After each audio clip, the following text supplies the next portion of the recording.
Je m'appelle Andréane Demers-Laberge et je suis ergothérapeute au Centre de réadaptation Marie-Enfant depuis plus de 6 ans. Dans le fond, j'aide les enfants à être plus autonomes dans leur vie de tous les jours au quotidien. Donc, je les aide à manger, à s'habiller, à écrire ou même à se laver. Je travaille avec des enfants de 0 à 18 ans, aux prises avec des incapacités qui ont un impact sur leurs habitudes de vie. Donc, mon défi consiste à bloquer tout mon côté droit, autant mon bras, mon genou que ma cheville. Ça va faire en sorte que ça va changer ma démarche, ça va rendre plus difficile, dans le fond, de réaliser toutes mes tâches au quotidien. Bon, ben, je suis maintenant prête. J'ai beaucoup de clients qui vivent ça, là, puis d'expérimenter ce qu'ils vivent à tous les jours. Je pense que ça va être difficile parce que je pourrais pas faire les choses aussi vite. Puis comme d'habitude, je pense que ça va me faire mal aussi parce que je vais compenser ma démarche d'une autre façon. Puis que je vais sûrement avoir à demander beaucoup plus d'aide. Puis ça, c'est quand même quelque chose de difficile pour moi, étant donné ma personnalité. C'est pourquoi j'ai décidé de relever le défi et de vivre 75 heures sans utiliser mon côté droit.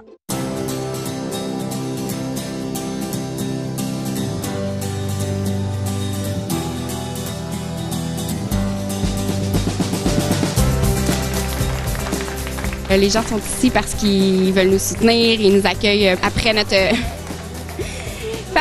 défi, ils veulent nous supporter. Puis ils sont aussi curieux, je pense, de savoir exactement ce qu'on a fait. On en a beaucoup parlé.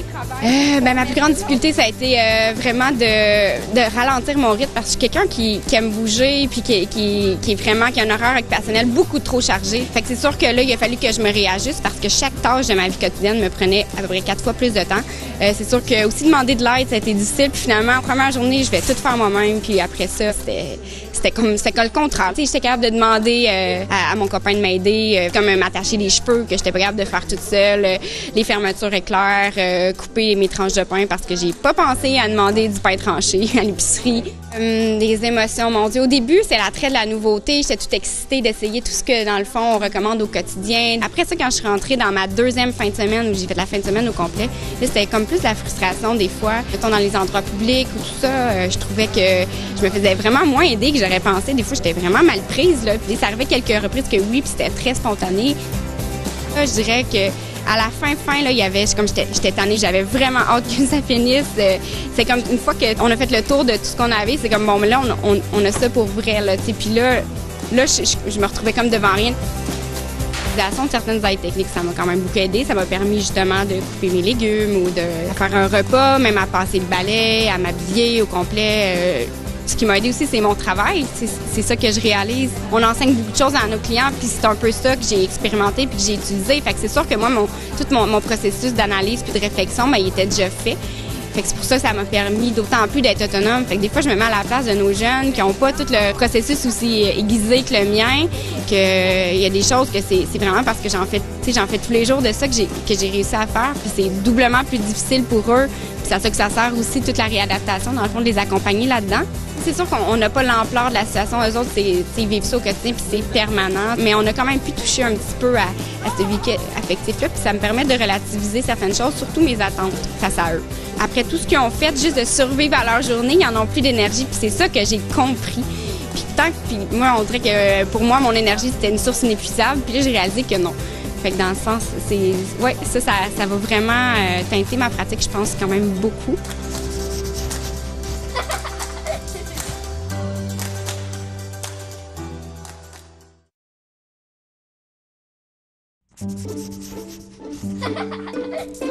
Je m'appelle Julie Guilbeault. Je suis orthophoniste au Centre de réadaptation Marie-Enfant depuis 11 ans. Je travaille tous les jours avec des adolescents qui ont des difficultés de communication. Ces difficultés-là peuvent avoir des impacts sur leurs apprentissages scolaires, sur leurs relations avec les amis, la relation avec les autres personnes également, les adultes. C'est sûr qu'on peut utiliser des outils qui sont technologiques, on peut utiliser des logiciels à l'ordinateur qui travaillent le langage écrit, la voix. Il y a une grande partie de l'orthophonie qui se fait d'une façon qui est plutôt informelle, d'une façon conversationnelle.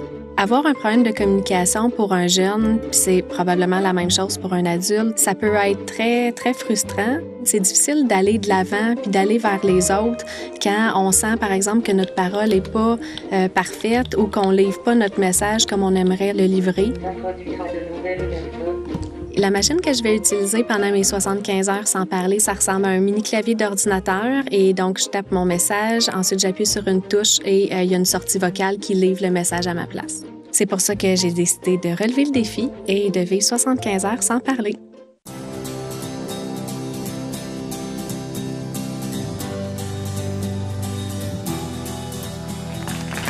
Aujourd'hui, tout le monde est venu nous accueillir. On est vraiment chanceux. On se sentait bien, on s'est sentait entourés au retour de notre défi.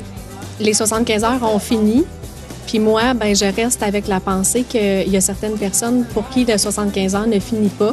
Ce qui est difficile de ne pas parler puis d'utiliser un aide à la communication, c'est que j'ai eu de la misère à faire transparaître ma personnalité. J'ai toujours beaucoup de choses à dire. Puis là, je me retrouvais à être tellement limitée. Par exemple, s'il y avait une conversation de groupe, il fallait que je réfléchisse. OK, qu'est-ce que je vais dire? Je vais l'écrire. Puis là, le sujet évoluait. Puis là, ça n'avait plus rapport à ce que je voulais dire. Alors là, je devais changer, effacer mes messages. Puis chaque fois que j'effaçais un message, je me disais, c'est comme une pensée qui s'envole. C'est une partie de moi qui sera jamais dite. C'est pas grave si j'arrive au même temps que elle.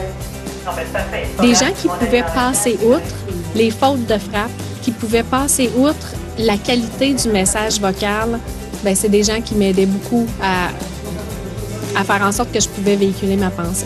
C'est sûr que j'avais fait le travail avec mes enfants de leur expliquer des semaines à l'avance ce qui allait se passer puis que j'allais pas parler. Ils ont embarqué là-dedans tellement naturellement que ça a été des personnes, mes enfants ont été des personnes avec qui ça a été super facile de communiquer. J'avais de la misère avec l'appareil à communiquer tout mon amour pour eux, mon enthousiasme par rapport à leur belle réussite, leur beau dessin, leur beau bulletin.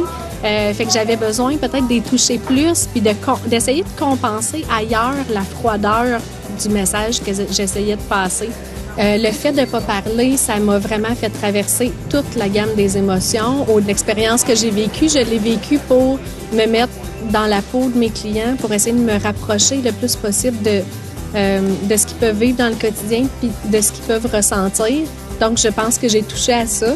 Puis je suis très heureuse d'avoir fait le défi.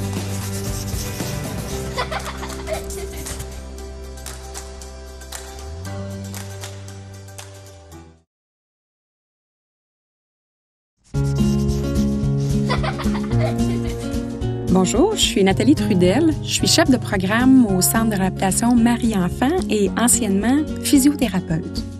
Mon travail, dans le fond, c'est d'aider à soutenir l'intervention des professionnels puis déployer tous les efforts pour répondre aux besoins des enfants puis des adolescents qui viennent ici à Marie-Enfant recevoir des services.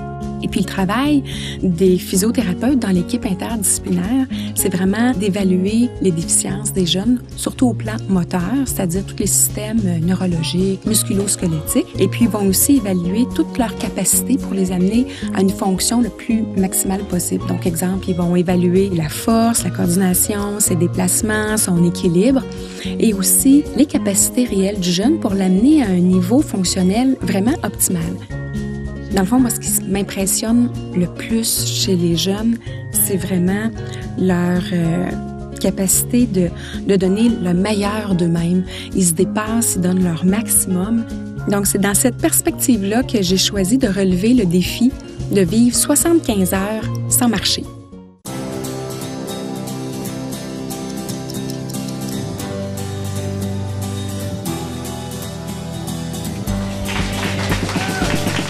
Les gens sont présents parce que je pense qu'ils sont fiers de nous pour ce qu'on a fait dans le projet. Par contre, moi, j'ai toujours un malaise parce que les gens, veulent nous féliciter, puis ils veulent nous encourager, puis « wow, t'es bonne, t'as du courage ». Et moi, je vis un malaise parce que je me dis, c'est pas nous qui sommes courageux, c'est les enfants qui ont des handicaps, c'est ceux qui vivent ça tous les jours, pour le restant de leur jour. Donc ça vient me chercher. La même chose avec les doigts, à force de rouler, je l'ai développé comme de la corde. Mon défi, c'était de passer 75 heures sans marcher.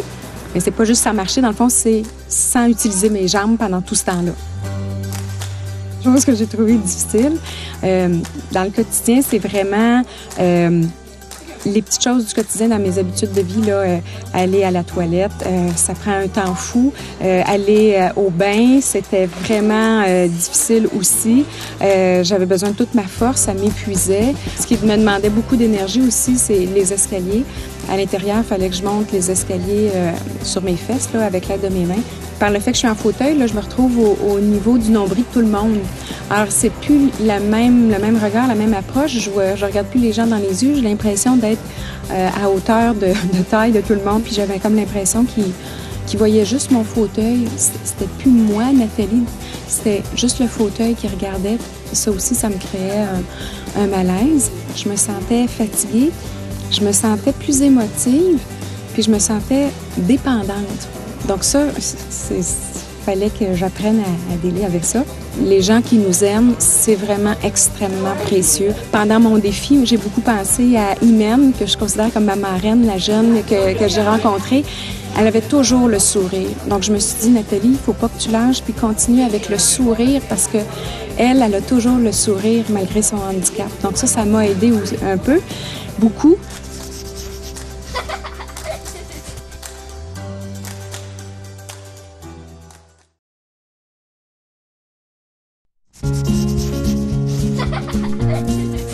Je m'appelle Chantal Dupuis, je suis ergothérapeute au Centre de réadaptation Marie-Enfant depuis plus de 25 ans. Tous les jours, je travaille avec des adolescents qui présentent des incapacités motrices qui ont un impact sur leurs habitudes de vie, dont notamment l'alimentation. Mon travail consiste à développer les habiletés orales motrices et aussi sur la progression des textures en vue de réintroduire l'alimentation par la bouche la plus normale possible. Mon défi consiste à m'alimenter par tube nasogastrique, donc par gavage. Donc, j'aurai aucune alimentation orale à ce moment-là. Et par la suite, je vais réintroduire l'alimentation orale par des purées, des liquides épaissis pour me permettre de vivre ce que les jeunes vivent au quotidien. Et c'est la raison pour laquelle j'ai décidé de relever le défi de vivre 75 heures sans manger normalement.